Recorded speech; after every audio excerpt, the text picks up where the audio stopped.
Welcome back to Classic Literature Free Audiobooks. Now, let the story continue with the Picture of Dorian Gray. Chapter 20. It was a lovely night, so warm that he threw his coat over his arm and did not even put his silk scarf round his throat. As he strolled home, smoking his cigarette, two young men in evening dress passed him. He heard one of them whisper to the other, "That is Dorian Gray." He remembered how pleased he used to be when he was pointed out, or stared at, or talked about. He was tired of hearing his own name now. Half the charm of the little village where he had been so often lately was that no one knew who he was. He had often told the girl whom he had lured to love him that he was poor, and she had believed him.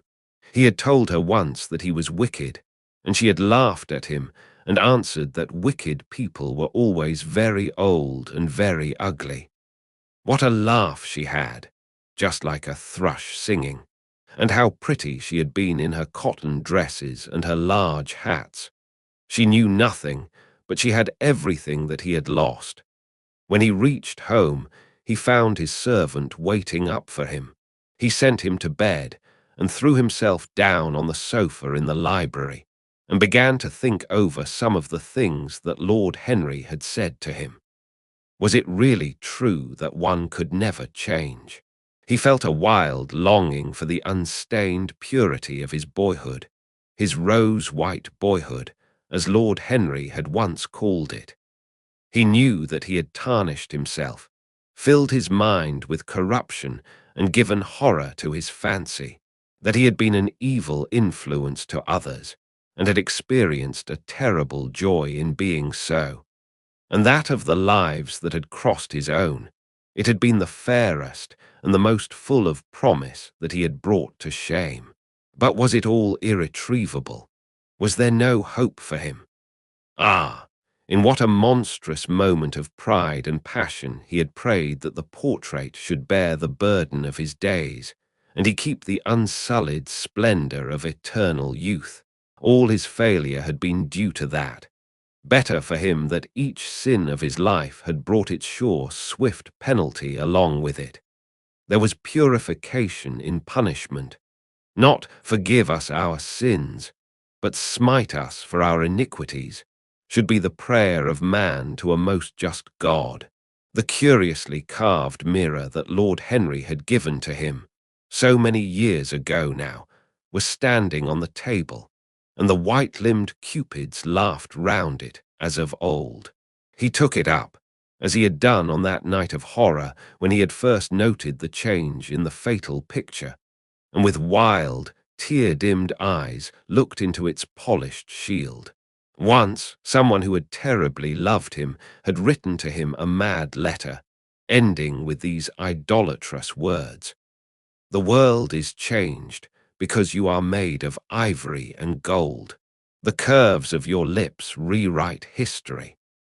The phrases came back to his memory, and he repeated them over and over to himself. Then he loathed his own beauty, and flinging the mirror on the floor, crushed it into silver splinters beneath his heel. It was his beauty that had ruined him, his beauty and the youth that he had prayed for. But for those two things, his life might have been free from stain. His beauty had been to him but a mask, his youth but a mockery. What was youth at best? A green and unripe time, a time of shallow moods and sickly thoughts. Why had he worn its livery? Youth had spoiled him. It was better not to think of the past. Nothing could alter that. It was of himself and of his own future that he had to think. James Vane was hidden in a nameless grave in Selby churchyard. Alan Campbell had shot himself one night in his laboratory, but had not revealed the secret that he had been forced to know. The excitement, such as it was, over Basil Hallward's disappearance would soon pass away. It was already waning. He was perfectly safe there. Nor indeed was it the death of Basil Hallward that weighed most upon his mind. It was the living death of his own soul that troubled him. Basil had painted the portrait that had marred his life. He could not forgive him that. It was the portrait that had done everything. Basil had said things to him that were unbearable and that he had yet borne with patience.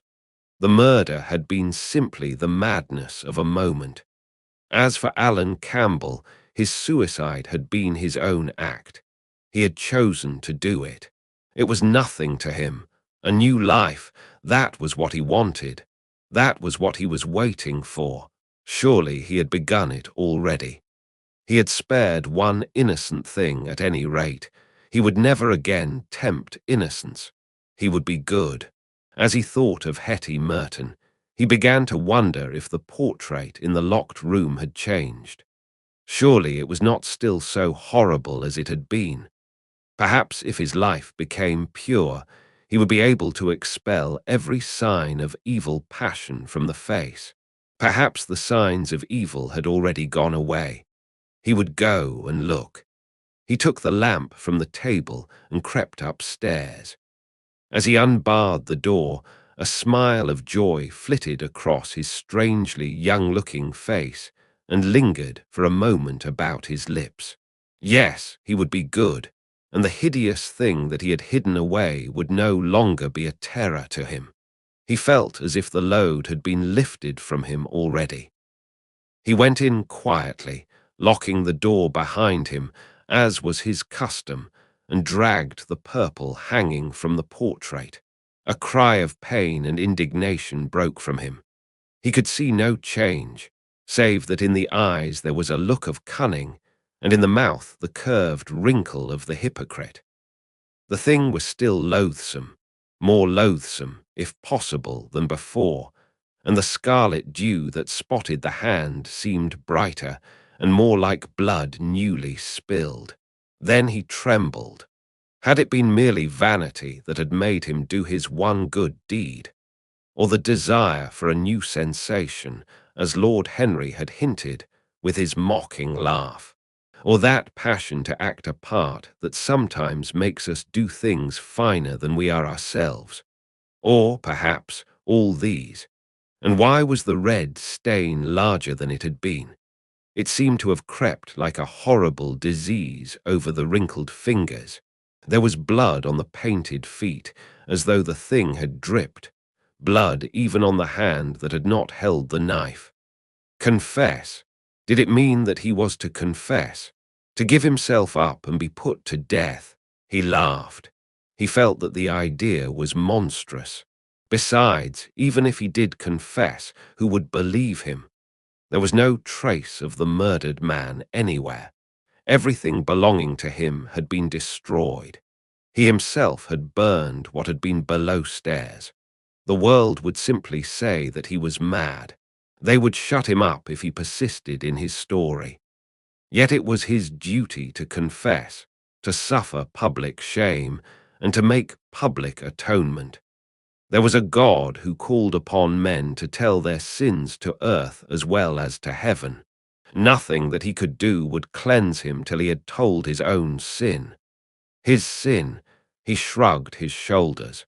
The death of Basil Hallward seemed very little to him. He was thinking of Hetty Merton. For it was an unjust mirror, this mirror of his soul that he was looking at. Vanity, curiosity, hypocrisy. Had there been nothing more in his renunciation than that? There had been something more. At least he thought so. But who could tell? No. There had been nothing more. Through vanity he had spared her. In hypocrisy he had worn the mask of goodness. For curiosity's sake he had tried the denial of self. He recognized that now. But this murder, was it to dog him all his life? Was he always to be burdened by his past? Was he really to confess? Never. There was only one bit of evidence left against him. The picture itself. That was evidence. He would destroy it. Why had he kept it so long? Once it had given him pleasure to watch it changing and growing old. Of late he had felt no such pleasure. It had kept him awake at night. When he had been away, he had been filled with terror lest other eyes should look upon it. It had brought melancholy across his passions. Its mere memory had marred many moments of joy. It had been like conscience to him. Yes, it had been conscience. He would destroy it. He looked round and saw the knife that had stabbed Basil Hallward.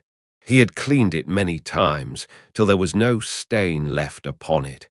It was bright and glistened. As it had killed the painter, so it would kill the painter's work, and all that meant. It would kill the past, and when that was dead, he would be free. It would kill this monstrous soul life, and without its hideous warnings, he would be at peace. He seized the thing and stabbed the picture with it. There was a cry heard and a crash. The cry was so horrible in its agony that the frightened servants woke and crept out of their rooms. Two gentlemen who were passing in the square below stopped and looked up at the great house. They walked on till they met a policeman and brought him back. The man rang the bell several times, but there was no answer. Except for a light in one of the top windows, the house was all dark. After a time, he went away and stood in an adjoining portico and watched. "Whose house is that, constable?" asked the elder of the two gentlemen. "Mr. Dorian Gray's, sir," answered the policeman. They looked at each other as they walked away and sneered. One of them was Sir Henry Ashton's uncle. Inside, in the servants' part of the house, the half-clad domestics were talking in low whispers to each other. Old Mrs. Leaf was crying and wringing her hands. Francis was as pale as death. After about a quarter of an hour, he got the coachman and one of the footmen and crept upstairs. They knocked, but there was no reply. They called out. Everything was still. Finally, after vainly trying to force the door, they got on the roof and dropped down onto the balcony. The windows yielded easily. Their bolts were old. When they entered, they found hanging upon the wall a splendid portrait of their master as they had last seen him, in all the wonder of his exquisite youth and beauty. Lying on the floor was a dead man, in evening dress, with a knife in his heart. He was withered, wrinkled, and loathsome of visage. It was not till they had examined the rings that they recognized who it was. The end. Thank you for joining me on this journey through the picture of Dorian Gray. I hope you enjoyed the story and found it captivating. If you're hungry for more thrilling tales, explore more timeless literature in our curated public domain audiobook collection. Link in description. Don't forget to subscribe/follow so you won't miss upcoming readings, and feel free to leave your suggestions or favorite titles in the comments. Stay tuned for the next story. Happy listening.